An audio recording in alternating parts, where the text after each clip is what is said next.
నమస్తే అండి. Welcome to encounter news analysis. ఈ రోజున ప్రొఫెసర్ నాగేశ్వర్ గారు ఏ ఎండక గొడుగు బట్టు, ఎవరు డబ్బిస్తే వాళ్ళకి వత్తాసు పలుకు, వాళ్ళకి జై కొట్టు అనే విధంగా కొన్ని కామెంట్స్ కనపడతా ఉన్నాయి. సుప్రీం కోర్టు కంటే మీ రాజకీయ కమిటీ గొప్పదా అని ప్రొఫెసర్ నాగేశ్వర్ ప్రశ్నిస్తున్నాడని చెప్పి మన సాక్షి పేపర్లో వేశారు. గత కొద్ది రోజులుగా సిబిఐ సిట్టు ఛార్జ్ షీట్ వేసిన దగ్గర నుంచి నాగేశ్వర్ గారి ప్రతాపం చూపించటం మొదలుపెట్టారా అని అనుకోవాలి. ఎందుకంటే జగన్మోహన్ రెడ్డికి వత్తాసు పలకటానికి ఆయనకి గతంలో ఆయన మీద కొన్ని పుకార్లు కూడా ఉండేవి. వాటన్నిటినీ మరి మనం ఏ రోజున ఎక్స్పోజ్ చేసే కార్యక్రమం అయితే చేపట్టలేదు. కానీ ఇందులో ఒక ప్రజారోగ్యం కూడా ఇంక్లూడ్ అయి ఉన్న విషయం ఒకటి ఉంది. ప్రజల తరపున మాట్లాడాల్సిన ప్రొఫెసర్ గారు జగన్ తరపున వకాల్తా పుచ్చుకొని ప్రభుత్వం మీద పోరాటం చేస్తున్నారు. సరే, ఆయన ఇష్టం పోరాటం ఎవరి మీదైనా చేయొచ్చు. కానీ ప్రజారోగ్యం సంగతి ఏమిటి? నేను ప్రొఫెసర్ని, నేను నీతిమంతుణ్ణి, నాకున్నంత నిబద్ధత న్యాయం ఇంకెవరి లేదు, నా మీద వీడియోలు చేస్తూ ఉన్నారు అని కొంచెం వాపోతూ ఉన్నప్పటికీ గాను ఇప్పుడు ఇందులో సిబిఐ సిట్టు కల్తీ జరిగింది అనేది సుస్పష్టంగా తెలియజేసింది. అందులో పామాయిల్, కెమికల్ ఈస్టర్స్ మాత్రమే ఉన్నాయి అనేది, జంతు కొవ్వు లేదు అనే అంశం మరి సిబిఐ సిటీ ఏం ధృవీకరించిందో తెలియదు. కానీ లప్సా అనే మరొక కెమికల్ కూడా ఇందులో వాడబడింది. అది జంతు కొవ్వుని శుభ్రం చేయడానికి వాడిన దాని ట్రేసెస్ ఇందులో కనపడ్డాయనే విషయాన్ని కూడా ప్రస్తావిస్తే, ఈ రోజున చంద్రబాబు నాయుడు లేదా కూటమి ప్రభుత్వం వేసిన ఏకసభ్య కమిటీ మీద ఈ ప్రొఫెసర్ నాగేశ్వర్ హార్ష్ కామెంట్స్, అంటే జగన్ ఇచ్చేదానికి మరి న్యాయం చెయ్యాలనుకుంటున్నారో మరి ఇంకేదో తెలియదు.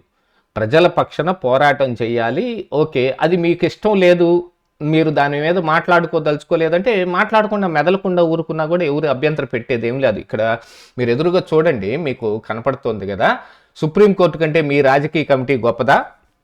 చంద్రబాబు ప్రభుత్వంపై ప్రశ్నలతో విరుచుకుపడ్డ ప్రొఫెసర్ నాగేశ్వర్, తిరుమల లడ్డూ ప్రసాదంలో గొడ్డు పంది కొవ్వు కలవలేదని తేల్చిన సిబిఐ సిట్టు అయినా జంతువుల కొవ్వు కలిసిందన్న మీ మాటను ఎలాగైనా సమర్థించుకోవాలనుకోవడం అన్యాయం. మీరు అనుకున్నది చేసే వరకు నిద్రపోరా? పోతే పోతారు, పోకపోతే పోకపోతారు, మీకేంటండి? మీకు వచ్చిన నష్టం ఏమిటి? యాక్చువల్గా ప్రజలకు జరిగిన నష్టం ఏమిటి అని అంటే, టీటీడీలో 250 కోట్ల రూపాయల స్కామ్ జరిగింది, నెయ్యి కల్తీ జరిగింది అనేది పక్కా వాస్తవం. ఇది కేవలం స్వామివారికి అపచారం జరిగిందనే దానికంటే కూడా మరి ఒక కమ్యూనిస్టో లేకపోతే ఈ భావజాలం, ప్రజల పక్షాన ఉండే భావజాలం ఉన్న వాళ్ళకి కనీసం ప్రజారోగ్యమైనా పట్టాలి కదా. సిగ్గు లేకుండా ఇలాంటి మాటలు ఎలా మాట్లాడతారు? అలాంటి దుశ్చర్యకు పాల్పడిన సిబిఐ సిట్టు చెప్పింది, నేను కాదు చెబుతోంది. సిబిఐ సిట్టు అందులో రాసాయనిక ఈస్టర్లు కూడా కలిపారనే సంగతి చెప్పింది. దీంతో పాటుగా మనీష్ గుప్తా అనే వ్యక్తి దగ్గర లప్సాని కానీ లాక్టిక్ యాసిడ్ అని కానీ 8,900 కేజీల వరకు ఆయన దగ్గర కొన్నారనే దాన్ని కూడా ఎక్స్పోజ్ చేసింది సిబిఐ సిట్టు. వాటన్నిటిని తీసి పక్కన పెట్టేసి ఈయన జంతు కొవ్వు అనే దాని మీదనే ఆధారపడి మాట్లాడుతున్నాడంటే ఈయన నిబద్ధత ఏమిటనేది చెప్పాలి.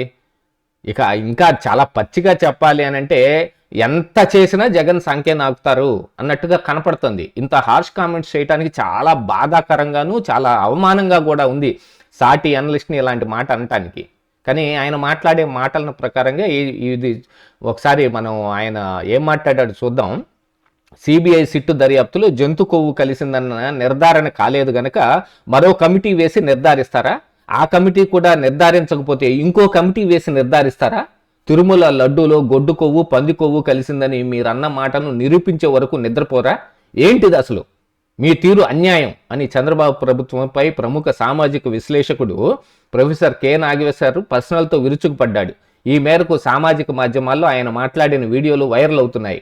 ఆ వీడియోలో ఆయన ఏమన్నారంటే, తిరుమలకు వచ్చే భక్తులను ఒకసారి అడగండి, మీరు చేస్తున్న రాజకీయ ప్రచారాన్ని భక్తులు అసలు పట్టించుకోవడం లేదు. పయ్యావుల కేసు చెప్పారు కదా, అసలు భక్తులు పట్టించుకోవటం లేదని ప్రొఫెసర్ నాగేశ్వర్ ఎవరండి చెప్పటానికి? అది భక్తులు చెబుతారు. భక్తుల తరపున వకాల్తా పుచ్చుకున్నారా, లేకపోతే వాళ్ళని ఏమన్నా సర్వే చేసి వచ్చారా భక్తులు పట్టించుకోవటం లేదని? జగన్మోహన్ రెడ్డి మాట్లాడే మాటలకి వీళ్ళందరూ శంఖంలో పోస్తే కానీ తీర్థం కాదన్నట్టు ఇలాంటి వాళ్ళ చేత మాట్లాడించుకుంటూ ఉంటారు వాళ్ళు. మీరు చేస్తున్న రాజకీయ ప్రచారాన్ని భక్తులు అసలు పట్టించుకోవడం లేదు. పయ్యావులు కేశవ్ చెప్పారు కదా, సుప్రీంకోర్టు జోక్యంతో సిబిఐ సిట్టు వేసిందని. అయినా కేంద్ర ప్రభుత్వ సంస్థ అయినా సిబిఐ మీద మీకు నమ్మకం లేదా? సుప్రీంకోర్టు మీద నమ్మకం లేదా? మీరు వేసే రాజకీయ విచారణ కమిటీ లడ్డూ ప్రసాదంలో బాధ్యులను విచారించడం ఏమిటి? సరే, దానికి ఎంత శాంటిటీ ఉంది, ఏమి ఉంది అనేది మళ్ళీ సుప్రీంకోర్టు చూసుకుంటుంది. ఓకే, దానికి కాదనం. కానీ అయినా సిబిఐ మీద నమ్మకం లేదా అంటే ప్రొఫెసర్ నాగేశ్వర్ నమ్ముతున్నాడా సిబిఐ నిష్పక్షపాతంగానే విచారణ చేస్తోంది అని? ఏం జరుగుతుంది? వివేకానందరెడ్డి హత్య కేసులో ఏం జరిగింది? సిబిఐ ఏం తేల్చింది? ఇప్పుడు మరి చిన్న అప్పన్న లాంటి వాళ్ళ దీంతో, లేకపోతే టీటీడీలో ఉన్న ఆ 36 మంది మీద ఛార్జ్షీట్ పెట్టారో వాళ్ళతోటి 250 కోట్ల రూపాయల స్కామ్ జరగటం అది కల్లో మాటే కదా. నిజంగా పైన ఈ వైవి సుబ్బారెడ్డో, బోమన్ కరుణాకర్ రెడ్డో, జగన్మోహన్ రెడ్డో ప్రమేయం లేకుండా అన్ని కోట్ల రూపాయలు స్కామ్ చేస్తే భయం పట్టించుకోకుండా వాళ్ళు వదిలేశారంటారా? సిగ్గు లేదా ఆ మాట మాట్లాడటానికి? కోర్టు అన్ని విషయాలను పరిగణలోకి తీసుకోదా? సిబిఐ మీద నమ్మకం లేక కమిటీ వేస్తున్నారంటే సిబిఐ చెత్త సంస్థ అని చెబుతున్నట్లే కదా. అలాగే చెప్పేయండి. చెప్పేస్తారు, మీరు చెబుతున్నారు కదా. దేశ అత్యున్నత న్యాయస్థానం జోక్యంలో కేంద్ర ప్రభుత్వానికి చెందిన సిబిఐ ప్రతినిధులు ఆంధ్రప్రదేశ్ రాష్ట్రానికి చెందిన పోలీసులతో కూడిన సిట్టు కన్నా మీ విచారణ కమిటీ ముఖ్యమైందా? సరే, ముఖ్యమైంది కాదనుకుందాం. కమిటీ వేస్తే మాత్రం తప్పేమిటి అని అడుగుతున్నాం. ఈ రోజున భక్తుల మనోభావాలను దెబ్బతీయటమే కాదు, ప్రజా ఆరోగ్యానికి కూడా ఇది భంగం వాటిల్లే విధంగా ఉంది. సిగ్గులేని మాటలు మాట్లాడటం మానేయండి. కోర్టుకు సమర్పించిన ఛార్జ్షీట్ కన్నా మీ విచారణ కమిటీ ఇచ్చే నివేదిక గొప్పదా? సమాంతర పరిశోధన, సమాంతర ట్రయల్ నడపాలనుకుంటున్నారా? సుప్రీంకోర్టు మీద నమ్మకం లేదా? సిబిఐ మీద నమ్మకం లేదా? National dairy research institution NDRI మీద నమ్మకం లేదా? లేదు, వాళ్లే ఇచ్చారు 10% కంటే తక్కువ ఉన్న కొవ్వుని మేము కనిపెట్టలేమని. కానీ NDDB అనే ఒక రిపోర్ట్ కూడా వచ్చింది. ఇప్పుడు వీళ్ళు NDDB కూడా మాకు క్లీన్ చిట్ ఇచ్చిందని చెప్పుకునే ప్రయత్నం వైఎస్ఆర్ కాంగ్రెస్ పార్టీ నాయకులు చేస్తుంటే వాళ్ళకి వత్తాసు పలికే కార్యక్రమం వీళ్ళు చేయటం చాలా దారుణం. ఈయన చేస్తున్న స్టేట్మెంట్స్ కానీ మరి సమర్థించుకోవాలని చూసుకుంటాం, కానీ జగన్ని కాపాడటానికి చేసే ప్రయత్నాలు కానీ వీటన్నిటి మీద చాలా బాధాకరంగా కూడా ఉంది.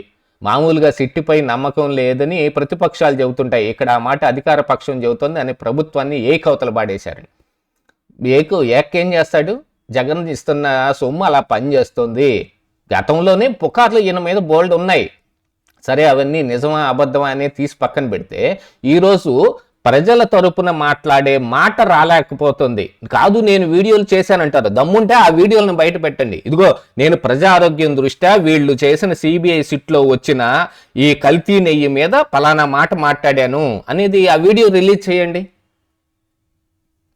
ఇలాంటి వాటన్నిటినీ ఏదో ఒక రకంగా జగన్కి పనికొచ్చే పని చేయటం ఒకటే ముఖ్యంగా పెట్టుకుని పని చేస్తుంటే సాక్షిలో వాటన్నిటినీ వేసుకుని ప్రొఫెసర్ అలా అన్నారు, ప్రొఫెసర్ ఇలా అన్నారు అని నంగనాచి కబుర్లు అందరూ కలిసి చేయటం మొదలుపెట్టారు.